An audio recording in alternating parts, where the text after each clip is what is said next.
tonight. Malaysia Airlines flight extensive MH370 search continues. Terror protest. Ryan police moving a students' rally against China Trade Pact. Yellow walls of Russian army built up on Ukraine border. Hello and welcome to NBC radio station. I'm Katniss. I'm G. The top story tonight. The multinational recovery effort has been boosted by the arrival in Peru of 2 Malaysian transport aircraft. 7 nations are not involved in an exhaustive aerial search of vast areas of open ocean of Australia's west coast. Taken to the skies once again was a New Zealand military plane. Yesterday, it spotted several unidentified objects as it scoured the webs looking for any sign of the missing jet. Officials have cautioned that the debris could simply be sea junk or related to this painstaking operation in the Indian Ocean. In Beijing, families of some of the missing Chinese passengers have protested against Malaysia's handling of the search for flight MH370. The rally was small, but again it highlighted the frustration at the way the investigation has been managed. Australia is promising relatives it will do all it can to solve this baffling case.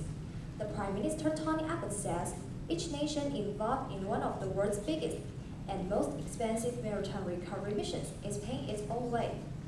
Far from land, a Chinese reconnaissance aircraft has said it has spotted 3 orange, white, and red objects floating in the ocean, only when they can be positively identified. But we know if this is the breakthrough, the search for flight MH370 has been so desperate for. Taiwan police have violently evicted protesters from the cabinet office. Dozens of people were arrested and more than 150 people injured as protesters in Taiwan's capital clashed with riot police in the early hours of Monday. The violence represents a dramatic escalation in a days-old student-led protest over a controversial trade pact with China. Armed with batons and shells, Taipei riot police forcefully evicted hundreds of protesters from Taiwan's cabinet building by dawn.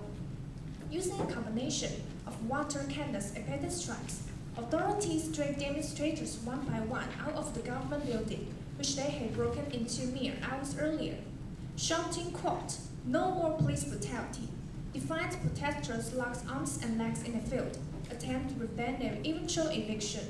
The assault came after Ma Ying-jeou, in a half-hour press conference Sunday morning, called on students to end their occupation of Taiwan's legislature, denouncing it as, quote, illegal. Ma refused to break down from the far-reaching trade pact with China, calling the deal vital for Taiwan's economy. The pact, which was signed by representatives from Taipei and Beijing in June, awaits ratification by Taiwan's legislature, which has been occupied by protesters since last Tuesday. NATO's military commander in Europe has issued a warning about the buildup of Russian forces on Ukraine's border. Russia said its forces east of Ukraine complied with the international agreement. The buildup has been linked to Russia's annexation of Crimea from Ukraine, following the removal of Ukraine's pro-Moscow president. Ukrainian Foreign Minister Andriy Destyatsyan warned that the risk of war with Russia was growing. The problem with Putin is that he doesn't want to talk to, not only to the Ukrainian government, but also to the Western leaders, Mr. Destyatsyan told the BBC. And this is quite a dangerous decision-making process. We could only expect that he might invade. Illegal. In Washington, U.S. security official Tony Blinken told CNN that America was reviewing every request Ukraine was making for help, but cautioned that even if assistance was forthcoming, it would be very unlikely to change Russia's calculus or prevent any invasion. President Barack Obama earlier ruled out sending U.S. troops to Ukraine. Moscow formally annexed Crimea after the predominantly ethnic Russian region held a referendum which backed joining Russia. Kiev and the West condemned the vote as illegal. Moscow's EU envoy told the BBC the ratification had not been planned, but was the end of an abnormality which had lasted for 60 years. Its roommates at the border are ready to attack at any moment.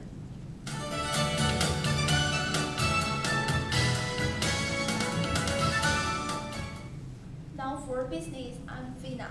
This week, a massive recall, a $1.4 billion hardware deal, and a $50 million financing. Let's get started in the market. Well, they were down this week on news that the IMF forces European banks facing a $4.5 trillion sell-off if the EU fails to set up proper fiscal tightening measures. Toronto Stock Exchange and market picked up slightly on Thursday as resource stock rose alongside prices for oil and metals. In commodities, gold has dropped to $1,761 an ounce. Silver is sitting at $33.70 an ounce. Copper is at $3.17 per pound, and oil is up slightly, is at $91.80 a barrel.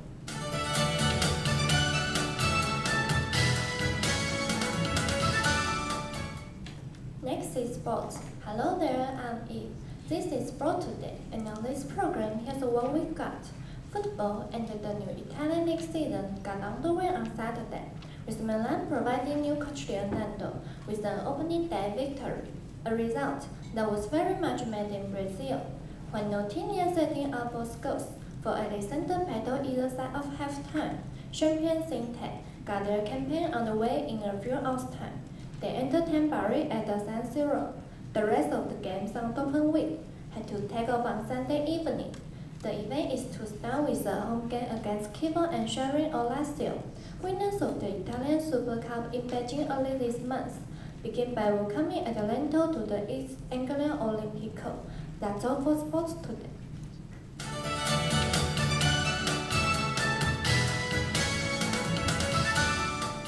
And now for the weather forecast. I'm Abby.